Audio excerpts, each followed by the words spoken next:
You're listening to The Martin Houston Show on Tide 100.9 in Tuscaloosa.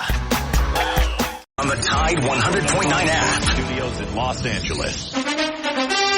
Here's Eddie Garcia. In the NBA playoffs, the Nuggets rally past the Lakers for a 101-99 win. Denver was down 20 in this game on their home court. Come all the way back and win it on a Jamal Murray 15-foot jumper at the buzzer. Denver grabs the 2-0 series lead. Knicks over the 76ers 104-101. New York closed out the game on an 8-0 run over the final 30 seconds. Jalen Brunson and Dante DiVincenzo had big three-pointers in that run. New York has the 2-0 series lead. Cavaliers over the Magic 96-86. Cleveland leads that series 2-0 in the home team in the NBA playoffs, now 11-0 so far this postseason. NHL playoffs, Hurricanes rally past the Islanders 5-3. Carolina with 2 goals in a 9-second span in the third period to take the lead. Maple Leafs get an Austin Matthews goal, beat the Bruins in Boston 3-2 to even the series at 1-1. Oilers over the Kings 7-4 to grab a 1-0 series lead. Golden Knights win in Dallas 4-3. Vegas with a 1-0 series lead. Alabama 1st and 10 on the 12. Again, Houston. He's got a hole. He's over. Alabama touchdown. I'm just wondering if your listeners know how good a football player you were. I can still see you playing that fullback, knocking those players out of the way. And I believe I could have run behind you. Martin, I can remember when we came to summer and you were playing fullback up there, and I saw you in the weight room and watched you work out in the weight room. If you could pick up, you were strong enough to pick up the whole weight room. I wanted to pick you, and our running back coach didn't take the pass. biggest mistake we ever made. The Martin Houston Show with national championship winning fullback Martin Houston, giving you 1 hour of intense, hard-hitting analysis from an insider's perspective. It's time for the Martin Houston Show on your home for Alabama sports, Tide 100.9, and streaming on the Tide 100.9 app. Good morning. Welcome into the Martin Houston Show with Martin and Xavier, live, local, and ready to get things rolling right here on your home for Alabama sports. Tide 100.9 on your radio dial, 12:30 a.m. WTBC as well.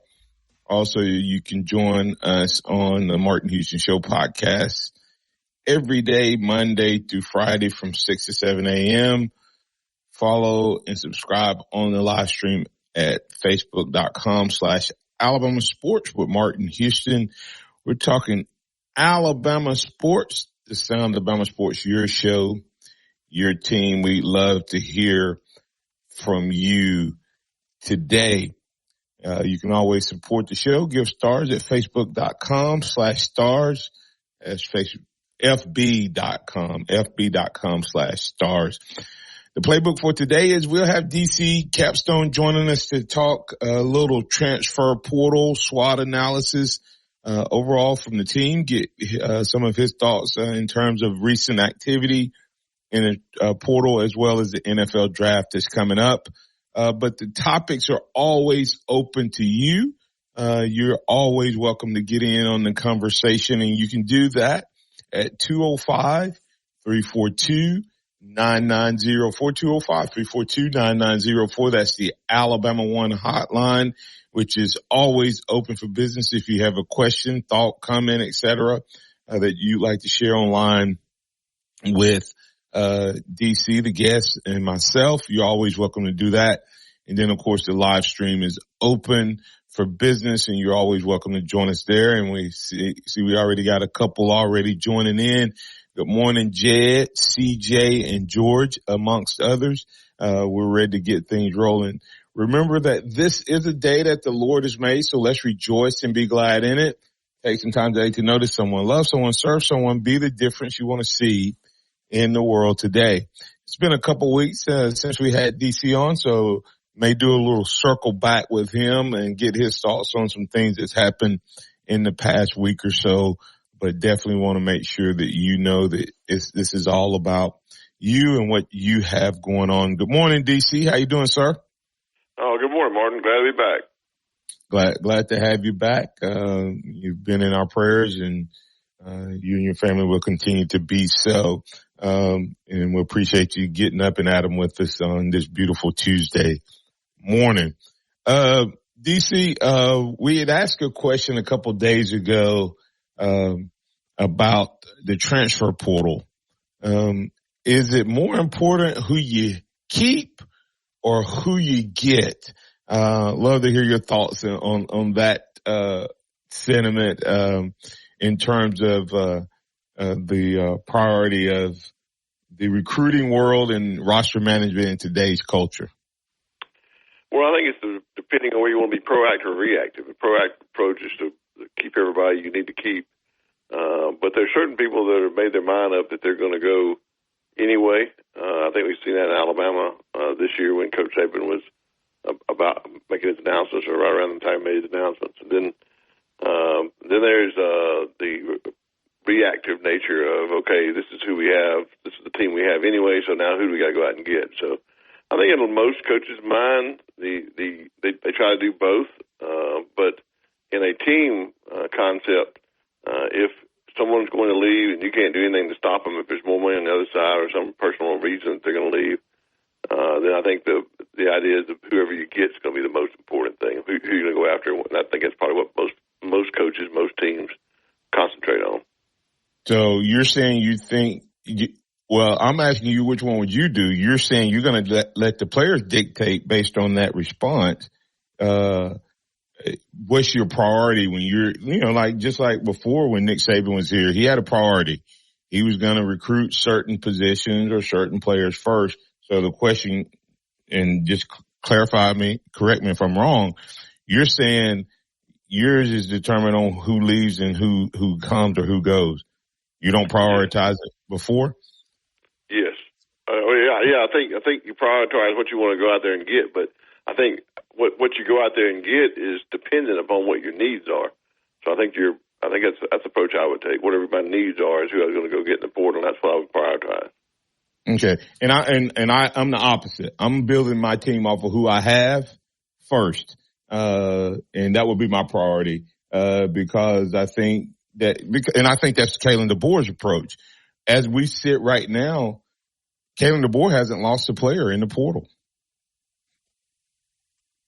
Yeah, I mean, he's added some guys. Huh? I think that's exactly his approach. I believe that his idea is to keep everybody you can and then build off of that. I think that's his approach. Yeah, because it's amazing. To me, that's probably the most amazing thing. One of, if you're looking at what's the most amazing thing, and I'll ask that question and circle back on it. But to me, the thing that I'm most impressed by with Coach DeBoer is the fact that he hasn't lost a player in the portal. When was the last time a portal opened in Tuscaloosa and no one left? I agree with that, but I think that's a little difference in this situation than every other time in Tuscaloosa. I think this is a harder situation, in my opinion. I disagree with that just a little bit.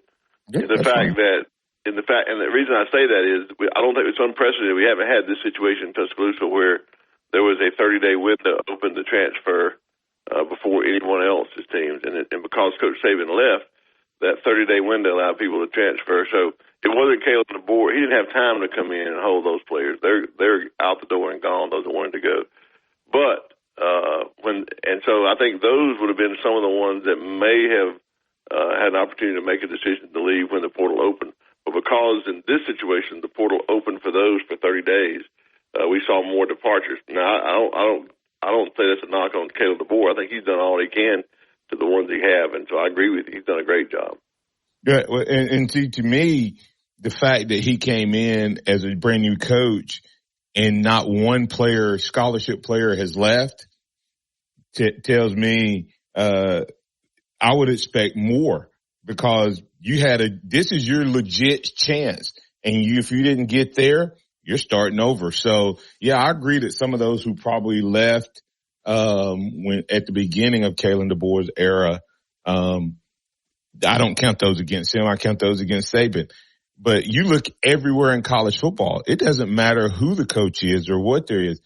There's not a football team out there that's not losing players. And that's why I'm saying that you have guys who, to me, what it speaks to is that he has somehow, some way in 100 days managed to convince these players to give him a chance, to trust him, to believe in his approach.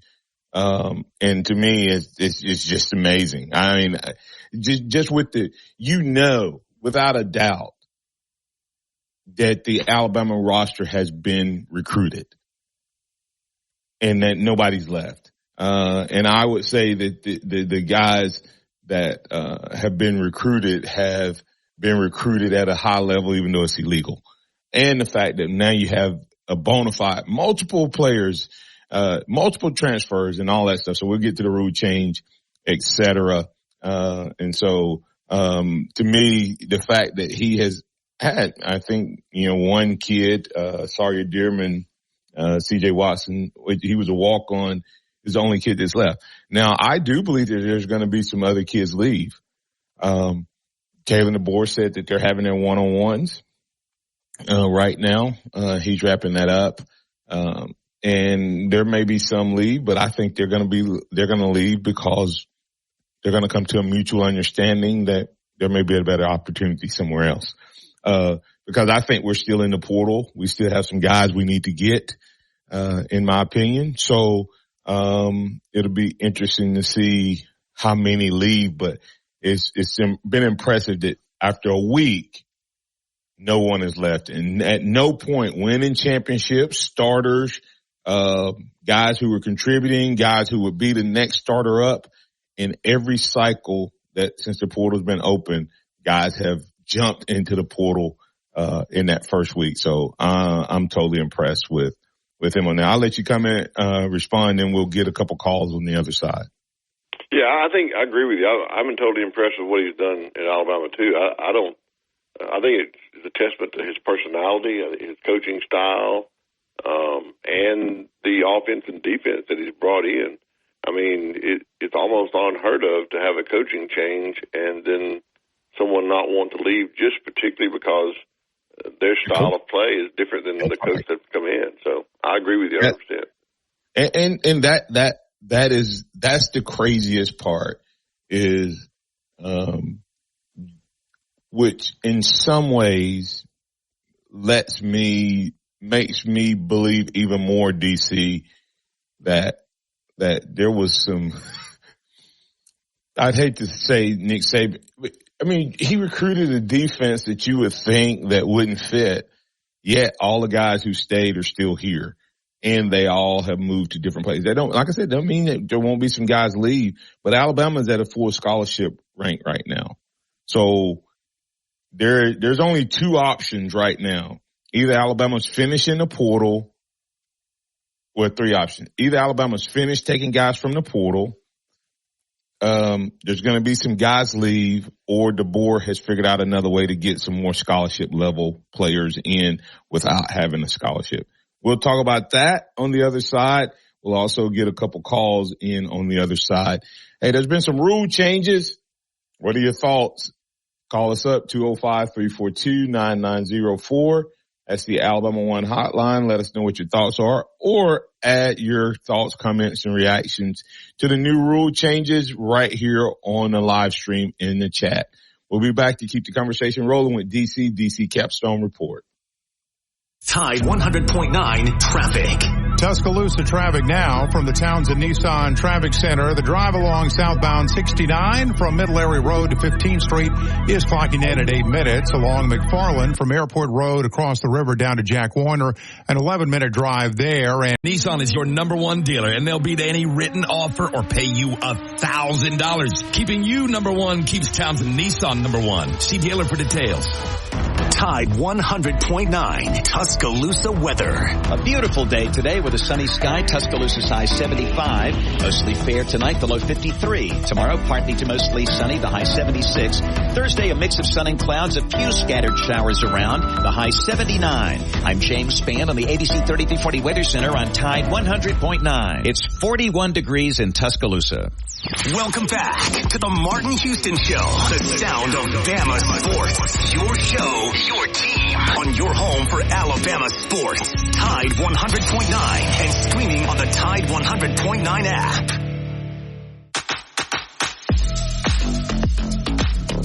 Welcome back into the Martin Houston Show.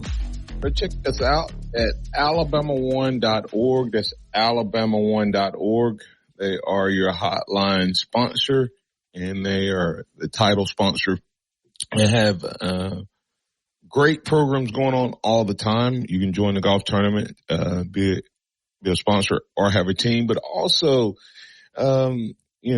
no one's out there wanting to have to buy anything. But if you happen to be in the market for a new car, you got a teenager graduating, you're trying to get a situation where you can get something that fits into your budget, ask Alabama One how longer term, lower payments. We can go up to 96 months on select vehicles. Unbelievable, but 72, 84 months, etc. But you can get the payment that fits your budget. And hey, listen, you may not be in the market for a car, but you may be looking to get an ATV, a motorcycle, camper, boat, etc. Same conditions apply, longer terms, lower payments. Get the one you want, drive the one you want. You can also win a year's supply of car wash, annual membership, and or a year supply of oil changes. So go to alabama1.org and ask us how we can help you drive the one you want, longer term, lower payments at Alabama One. All right, Alabama One together. All right, DC, we got a couple calls we'll get to, and then we'll circle back on our conversations we were having around the transfer portal and building a team and kind of prioritizing. To me, I think things have changed a little bit. I think you have to, you always build from what you have, and as a priority. And the more you keep, the less you have to add, in today's world. And then you go out into the high school ranks and the portal. Whew. And, the recruiting is getting crazy. But we got Joey, and of course the NCAA in their brilliance made it even better. That's sarcasm. Joey, you're in with DC and Martin. I think you want to talk about this new transfer rule. What you got for us? I do. Thank you, Martin. Good morning, gentlemen. There's an aspect, I'm sure you'll get to it, but I guess simply there's so many players on a football team. Let's just say Caden Proctor starts with Alabama this year at left tackle, and he's looking like an All-American. And the fifth game in, he tears his knee.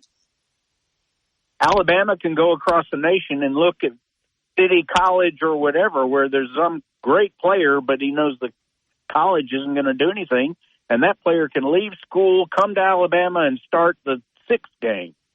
No, they can't do that. They can't play for two teams in 1 year. That they did at least put that rule in. All right. From my understanding, that was they at least had that much common sense. Don't tell me they had any common sense. Well, I think at least there was one or two coaches that were smart enough on the committee to at least say that's too much. They can transfer multiple times, but they cannot transfer and play for two teams in the same season. Okay. Well, I'm just going by what I just heard that they could transfer at any time of the season and be eligible any time of the season.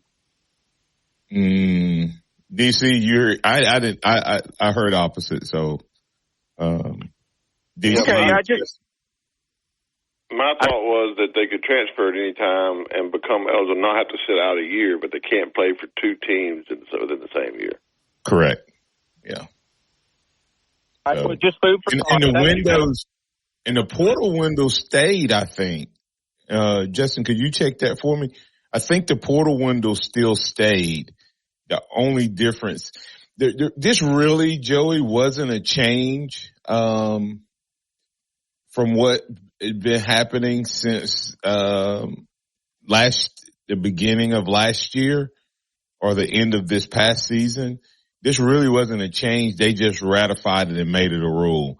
In other words, guys already started transferring multiple times. That's why Proctor was already on his way back to Alabama, because they just ratified a rule that was already in place. To me, they should not have ratified it. But I will say they at least put some guidelines that we'll talk about in a minute. Right. Can I quickly tell you an old one? Bear Bryant, the NCAA, to show that no common sense, they passed unlimited substitution rule. So Bear Bryant would send 12 players out on the field, one the backup quarterback, and he would call the play that Bryant told him, and he'd run off. They said, that's not what we meant. So they had to come back the next year and change and say if a player goes in, he had to stay up for the play. But Bryant did that, and I don't know if you knew that. I did not know that. That's new information. That's pretty funny. But that's the craziness of this rule. So, and like I said, I don't want to limit players at all, Joey. I mean, I don't want to hamstring players. I don't want to prevent them from earning money. I don't want to prevent them from having opportunity. But what we're going to find is very few made to big money and even more lost scholarships. I think we're going to find that the portal is always full of guys who once had a scholarship who now don't. I know you're right. Thank you, Martin. Thank you. Justin, thanks, Joey. Justin, can you check and see how many players are currently in the portal right now? DC, you have any thoughts on that before I get to J-Rob? He has a similar question. I agree with you 100%, Martin. I've said it, and some people who are proponents of the portal and the NIL and everything want to bring up some statistics that are try to differ, but as you and I know, you can make statistics however you want to reflect what you want to say. The truth is there are a number of players every year that end up without a place to go, without a scholarship, and so I think you're going to see that more and more happening in the future with this rule change happening. Yeah, I mean, multiple times. Well, the only ones get reported now, and I'm not being ugly to Sawyer Dearman. Listen, the Sawyer Dearmans of the world don't even get counted in this number. Okay. I like Sawyer. Sawyer's a good kid. I think he's a great kid. I think Sawyer Dearman can play college football. But Sawyer Dearman was a walk-on at Alabama, and he got a story on Top 100.9, but nobody's reporting that, and no one's going to track that other than close family friends, right? But like but if he ends up not going anywhere, it's really not a difference, because he was a walk-on here, and he's going to ultimately be able to walk on somewhere else and just pay like he was doing here. The ones that no one talks about are all of those scholarship guys who leave, who that was their only means of being able to pay for college was a scholarship. I would have, and now they're going somewhere else. But where are they going? I mean, right now, how many players do we have on scholarship? 85. 85, yeah. Okay. Well, I keep seeing all these stories about all of these guys coming to Alabama. Hey, this DB's coming to Alabama. The Florida State DB's coming to Alabama. The Arizona State DB's coming to Alabama. You know, we're going to get this linebacker. We're going to get this cornerback. Well, if we get those guys, that means somebody's going to lose a scholarship. Now that kid has to go into the portal. Most teams don't have openings. It's almost like what no one's talking about. The portal is going to become like the NFL, DC, where there's like this Thursday is the NFL draft. there will be 7 rounds of NFL, draft picks, plus free agents, anywhere from probably 5 to 12, whatever. So you have anywhere from 12 to 20 new guys showing up. How many vacancies are there in the NFL right now on the NFL rosters? Yeah. None. Yeah. Somebody's going to lose their job. And where do they go? Yeah. Well, if they go somewhere else, then somebody lost that job. And nobody's talking about that because what's happening is you have the D1 players and they're recruited from high school and the rosters are filled. But then when people go into the portal, there's people going into the portal from D1, D2, and D3. Plus the high school. So now you have 4 different groups of people fighting to replace a certain group of players. And at some point, if there's 100 quarterbacks in the portal,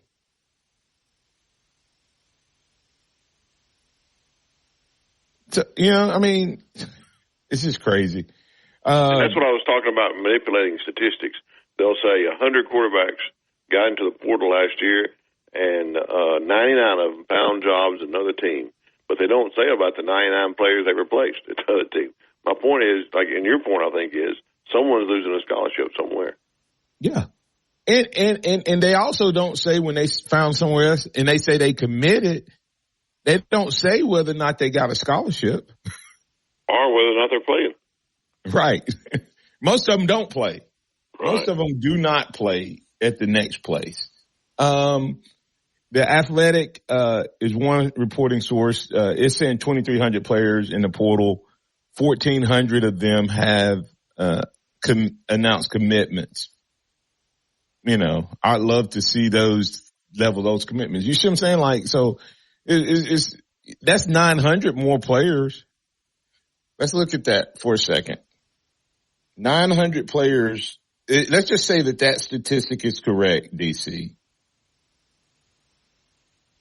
That is 10.5 teams, 10.5 full rosters that's still in the portal. Mm-hmm. Not open scholarships. That means if we had 10 football teams, we still would have 40 kids left. If we had 10 teams that we were starting from scratch and building it from the portal, we would still have 40 something kids that wouldn't have a scholarship. Right. And we were one of the teams that had the most scholarships open, and we've already filled ours. So there's just not a lot of spots out there. Every time one leaves, somebody else fills them. I get it. You want to give opportunity. You have to give opportunity. But you can't give opportunity without guidelines and structure. It just doesn't work. J-Rob, instead of ramming you in on this side, we'll just kick you to the next so you can have a full slate of time. Pat, as well, if you would like to get in on the conversation, 205-342-9904. That's the Alabama. Fresh when you order. So whatever the size of your appetite, there's always something delicious waiting for you here at Taco Casa. Taco Casa, under the biggest cactus in town. 365, 24/7. You'll find road and utility crews, tow trucks, law enforcement, and first responders working along Alabama's roadway. We're making improvements and helping our communities stay connected. We're working hard to make sure you're safe on the road. Now we need your help to make sure we're safe too. Alabama's move over law requires you to move over a lane when you see flashing lights on the road. Get after it. Limited time discount available online only while supplies last. Taxes extra. New customers only. Must activate the device within 30 days to avoid paying full price. Offer subject to change. Are you receiving unemployment? Your benefits could be at risk. Here's how you can protect yourself and your benefits. Never respond to mail notifying you of a false claim in your name. Never answer a text message asking you to verify your account. And only respond to official Alabama Department of Labor's social media pages. Report fraud at labor.alabama.gov/fraud. Brought to you by the... When you see it. More importantly, when she sees it. VenturaAcknowledgement.com. McFarland Boulevard between Edgar's and Local Roots. Serving part-time in the Army National Guard has led to a lot of firsts for me. It paid for me to be the first person in my family to go to school. That education got me to the first day at my dream job, which I can still hold while I serve part-time. That job and the home loan benefits I got from the Army National Guard helped me buy my first house. I also know nobody ever needs me. Sponsored by the Alabama Army National Guard. Aired by the Alabama Broadcasters Association and this station. This report is sponsored by Compassion International. It's time for the Martin Houston Show. With the same hard-hitting, no-nonsense approach in which he played the game, Martin will take you inside the locker room, down on the field, and across the goal line with his in-depth analysis.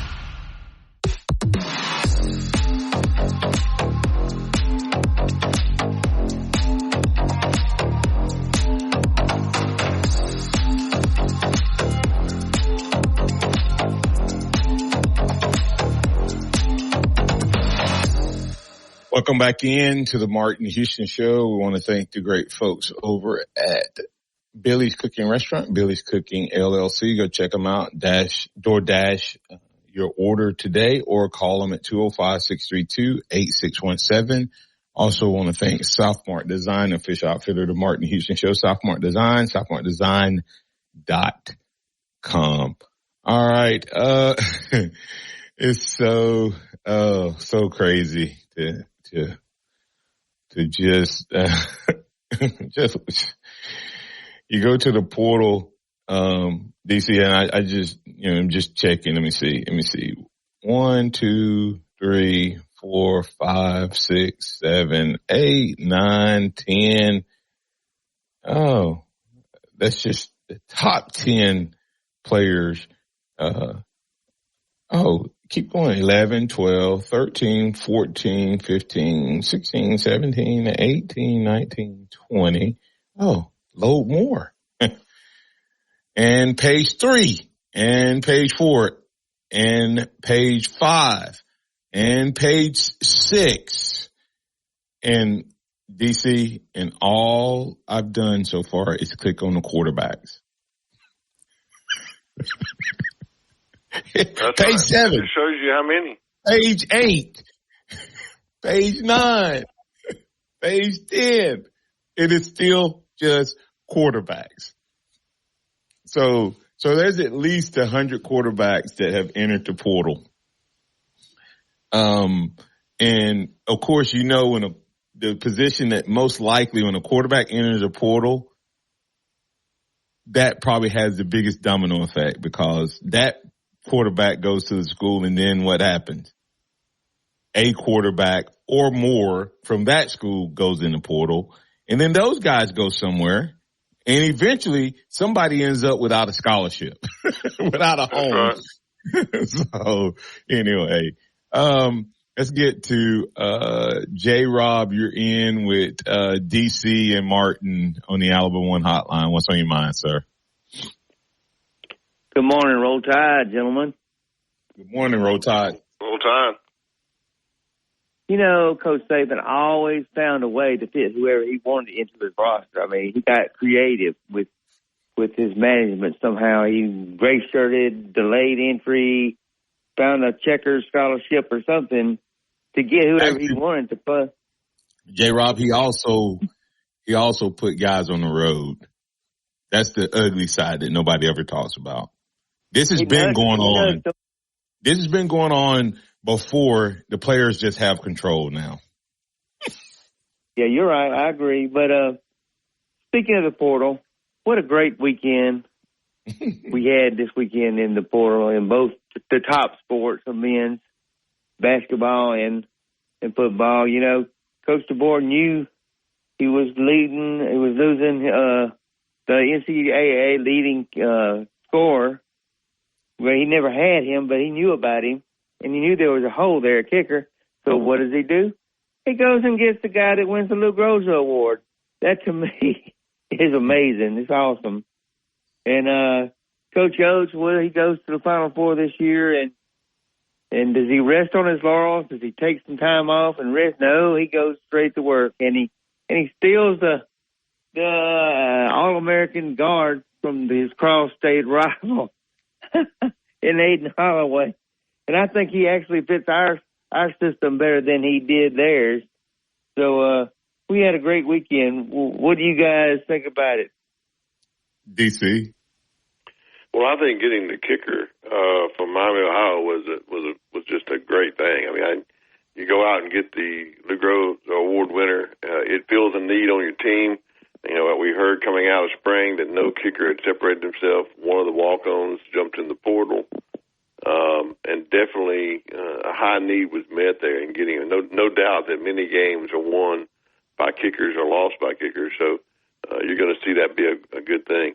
And then you go across the basketball and you see Nate Oates going out and getting a player who right across the state was recruited, you know, highly by Auburn, came out, you know, I think McDonald's All-American 5-star. You know, he was just the greatest player that Auburn had recruited in a while. And then when he comes to Alabama, apparently, according to all the Auburn fans, he's the worst player they ever recruited. So Can't shoot. Crazy how that happens, isn't it? Yeah. They all of a sudden get bad once they decide to leave. You know if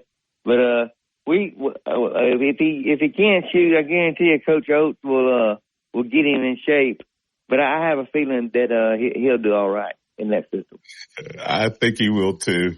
You got anything else, J-Rob? Y'all having a great show. Y'all have a great day in Roll Tide. Roll Tide. Thank you, Rob. Yeah. Roll Tide. Yeah, that's a pretty big get. I kudos to Nate Oates. I reposted this from his commitment. He said, "I'm fully committed to this team and to this university. We have already accomplished some great things here, and there's nothing I want more than for the University of Alabama to win its first national championship in men's basketball. Despite any rumors to the contrary, rest assured that I will continue that pursuit as your head coach." Well, I would say, based on the portal action, the guys at Alabama was lost, but the guys at Alabama's gained. Job well done thus far, Coach Oates. We appreciate you. So, without a doubt, and I think, DC, which one of these guys do you think is most important? The kicker to Alabama, or the guard to basketball? I think the kicker is most important because I think that was the weakest link on our team that was going to be really could have hurt us this coming year, and now we got an opportunity to plug that hole. I'm not saying the guard's not important, but I think of the two commitments, I think the kicker's most important. Yeah, I said most important, and I think to me is there could be a conditional. If Mark Sears is back, it's easily the kicker. If Mark isn't back, then I think the competition that exists between Youngblood and Holloway and Mallet, I'll get his name right in a minute, will be huge with the loss of Griffin. So, but both tremendous gets for both coaches. And of course, I was on with Ryan Fowler yesterday, DC, and I said, well, I think that, what's his name should have been the Lou Grosso Award winner last year. I think he got robbed. And Ryan said, well, Martin, that Graham's here now. I said, hey, listen, Graham's the greatest kicker in the world. I can do the opposite of what the Auburn people did to Holloway. Right. I still, that I said that before he got here, so I can't say it. I can't not say it. But now, of course, who's the greatest kicker? Best kicker? Graham Nicholson, of course. Graham Nicholson, that's right. So, I told Ryan yesterday, DC, we won at least 2 games yesterday, or this past weekend. At least 2 more. Can I ask you something, Martin, that you just mentioned that I don't think anybody's talking about much, and that is, what's your take on Rylan Griffin's transfer?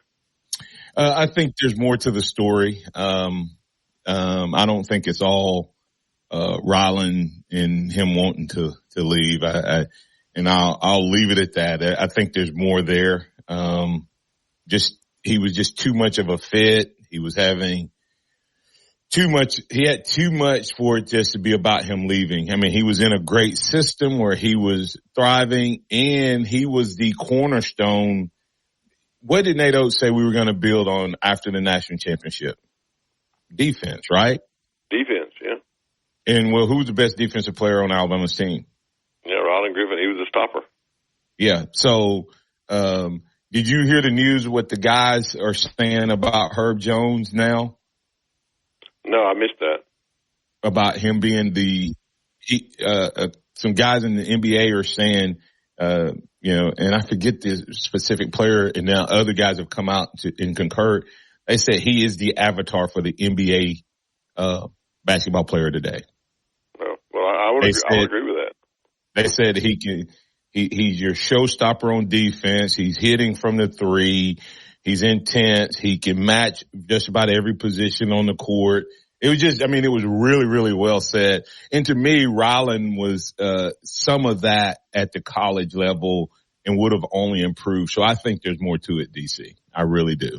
That's what I believe, but I haven't heard anybody else say that take really, and so I don't know what it is. I don't have no inside information or anything, but it just is the only transfer that I can wrap my head around. Yeah. So I think that's what it is. I don't know that we'll ever know anything, for sure. But I don't know that the public will ever know anything for sure. Let me say it that way. Unfortunately. But what's the name is not wasting any time, DC, getting back on it. You may not heard this, but I went to church with the young man, the young blood, his dad. He was a kid, of course. Working on trying to get him on the program. Pat, you're in with Martin and DC. What's on your mind, sir? First off, DC, welcome back, man. It's good we've missed you. Well, thank you, Pat. I appreciate it. I wish I could have been here. I would have loved to have been here, but circumstances in my family at that time just couldn't allow it to. But thank you for saying that. I really appreciate it, Pat. Yes, sir. I want to talk about in the SEC. I think I'm correct that you can transfer one time, but you cannot transfer after you transfer one time. You cannot transfer back to another SEC school for a year. Does this not open up the SEC for antitrust laws and things? And I don't know how it would fall into an antitrust law, but if the rest of the country can transfer anytime they want to, then why wouldn't the SEC be able to transfer anytime they want to, anywhere they want to?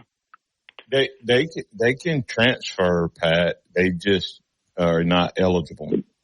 That's what I'm talking about. Anywhere else they're eligible. Well, no, not. There's some. Remember, there's still some limitations somewhere, right? The SEC just has a tighter limitation on the transfer. They're not saying they can't transfer to an SEC school. Is if you transfer during this window, you have to sit out a year. If you transfer at the end of the football season, you're immediately eligible. And then there is no limit, from my understanding, on how many times you can transfer within the SEC. It's just this particular window you can't transfer without sitting out a year. And that's everybody should have that rule, because you just went through spring practice. You don't have, like the NFL, you don't have a preseason, preseason schedule. You don't have, mini camps and all that where you can bring different players in and out. Now that's probably coming, but you don't have that yet. DC? To answer your question, Pat, on the legalities of it, I don't think it's something, of course anything can be challenged, but I don't think it's something that they're concerned about because of just what Martin said. They're not doing it for a majority. They're doing it for the people who voluntarily play within their league.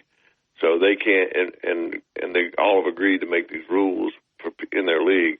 Now, could it be something that other leagues use against Alabama, against other SEC teams as far as individual recruitment? Yes, possible, but That's true about SEC has their own guidelines on other different things as well. But because there are minor guardrails the NCAA has put up and established these windows of portals, then it's okay for the SEC, for all teams to agree within that league to play by the rules of how they will manipulate during the portals, and having a more restrictive within that portal time is not what you would call an antitrust violation, because it doesn't affect everybody.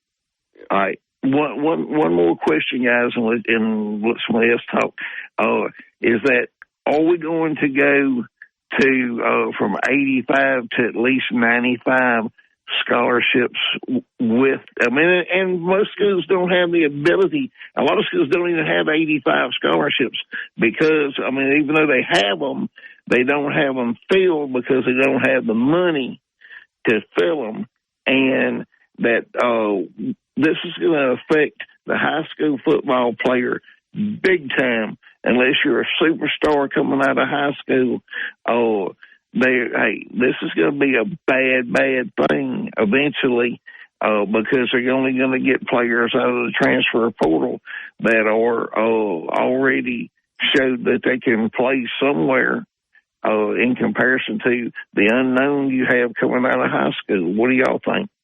Pat, we're going to address that on the other side. I addressed this on Ryan Fowler's show yesterday, and you bring up a valid point. There's some dangers to what this has meant to so many people in terms of opportunity from the student side, not the NFL side. And we'll talk about it on the other side. Thanks for that question. Great question, Pat. We'll be back on the other side to put the finishing touches on this edition of the Martin Houston Show with DC Capstone Report. Tide 100.9 traffic. Tuscaloosa traffic now from the Townsend Nissan Traffic Center. The interchange of eastbound 2059 and Daimler-Benz is pretty busy this time of the day, and that's probably why our accident count tends to climb there a bit. We have picked up a new one now. This is on the exit ramp from eastbound 2059 to Daimler-Benz. The ramp, though, is passable. Just look for the flashing lights there. No big problems if you're traveling along McFarland Boulevard. With your Tuscaloosa traffic now, I'm Ray Romero.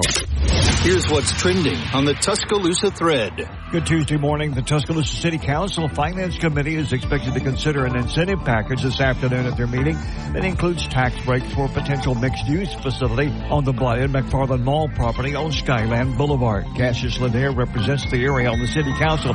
He says he's looking forward to increasing property value. Find Chevron, Techron, and everything you need for better fuel efficiency at any one of our 6,300 stores. Get in the zone, AutoZone. Restrictions apply. The sound of Bama sports. Your show, your team. The Martin Houston Show on your home for Alabama sports. Tide 100.9 and streaming on the Tide 100.9 app. Hey, welcome back into the Martin Houston Show. Let's quickly get to Chuck Hunt, then I got a couple rapid fire questions for you, DC. Chuck, you're in with Martin and DC. What's on your mind? Yes, good morning to you all. I'm going to be quick. I was calling you just talking about the transfer portal. There was a young lady. She's going to be at your alma mater. She had played at the University of Arkansas Pine Bluff this past season, HBCU, and she had been at Tennessee and Texas A&M. Her name is Zay Green, a great guard. She's going to be there on the capstone, and she hit the portal after her coach Dawn Thornton left to become the head coach at Alabama A&M in the Huntsville, Alabama area, and thought she was going to follow Coach Thornton, one of the great coaches. I see her on the D1 level one day, but she decided to come to the capstone to play, and also this young man at Colorado, the questions are now, where is he going to go? He was a 5-star cornerback, Cormani McClain, he was at Colorado. And he had officially committed to Miami, but he decided he wanted to go over with Dion to Colorado, and things didn't work out well. And now he's in the transfer portal. I don't know where he's going to go. I don't know if he's going to come to the capstone. I just don't know where he's going to go. People are still asking. Yeah, and thanks for the update on the young lady. And, I think this is her third school. Hopefully she wraps things up. Thanks, Chuck. And then Cormani, he's talking about Cormani McClain. Cormani McClain was a highly sought after guy, DC. And now thanks to the portal, he could be left out because he didn't make it on the field at Colorado, and Deion is now saying because he didn't work. You know what I mean? They had poor work ethic. And that seems to be that he didn't go to film and all of that stuff. And now these young men think, oh, now I'm going to jump in the portal, and everybody's going to want me again. Maybe not. So it'll be interesting to watch there, DC. Your thoughts real quick. Yeah, quickly. I think it's interesting because he was so sought after, but now when you have a head coach like Deion Sanders saying, hey, he didn't play because it didn't work, then that gets a red flag. Once you got a red flag attached to you, that's hard to overcome. Absolutely. DC, when you look at just what Alabama's done, big time in terms of football, basketball, what do you see next as far as Alabama when it comes to the portal in terms of their scholarship pursuits? Well, I think Alabama in basketball is going to go after a big man. I think they've shown that they didn't have a big man that could compete when they got to the Final Four stage with the other big men that have made it there. When you look at the other teams that did finally make it there, you had two, dominant big men. So I think Alabama's got to go in. If you're going to win this portal season, they got to go in and get a big man. I think in football, you're looking at beefing up the offensive line and the defensive backfield. I think that's two things that Kalen DeBoer has made it clear that he's going to go out and look for.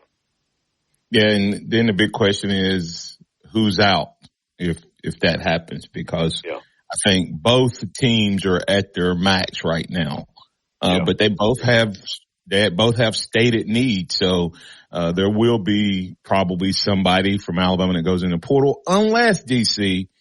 Do you see any of these coaches using NIL to beef up their roster, potentially getting now with the rule, one of the rules is the school can actually actually help with the NIL deal. Does that make it more likely that a school will have some NIL guys that aren't on scholarship, but they're scholarship level players? Very possibly. I don't know. It's very possible, but then you'll sink a lot of your money into one individual if you do that, I think, to cover the cost of the scholarship. There's still a lot of money to cover the cost of scholarship. Hey, but it's not that much if you go out and get one good company to pay for it a year. True. I mean, when you think about what they pay, a couple $100,000 and they have a scholarship covered, and then so it's now I think Alabama has a harder time doing that. Now, if you're because we don't have as many billionaires sitting out there, but we got a lot of wealthy people. But DC, you look at Arkansas and Calipari, he can just get all of his guys to drop 10% of their billions, and there you go. So it'll be interesting to see. Go ahead. According to Alabama statistics last year, we got at least 78 millionaires in the NFL. According to what they put there. So let's see where they let them pony up a little bit. Yeah. Hey, well, the other part is Alabama needs to figure out how to raise money too. So there's some great opportunities. I told Ryan yesterday, DC, if they had given opportunity, not required to pay for the ticket, but just gave an option for people to donate coming to the game. If they'd averaged $10 a person that came and watched Alabama play, they'd have made $720,000 on a day. Right. So there's ways to do it. You just got to be creative. Closing thoughts really quick, DC. Well, I think Alabama's basketball is going to be very interesting here. I heard rumblings yesterday that Mark Sears and Grant Nelson might both be back. And so let's see what that does to this team concept. I think we had a chance to put together a team to run to a Final Four again next year. Absolutely. And hey, listen, there's no one that has actually left Alabama yet. There's guys in the portal, but they're still on the roster. True. So we'll see where they end up as well. Hey, that's DC Capstone Report. You can find me at DCCapstoneReport.com. Follow the DC Capstone podcast. DC will be back with us next Tuesday. Thanks. Remember this, trust in the Lord always, lean not your own understanding, all your ways acknowledge him, and he will direct your path.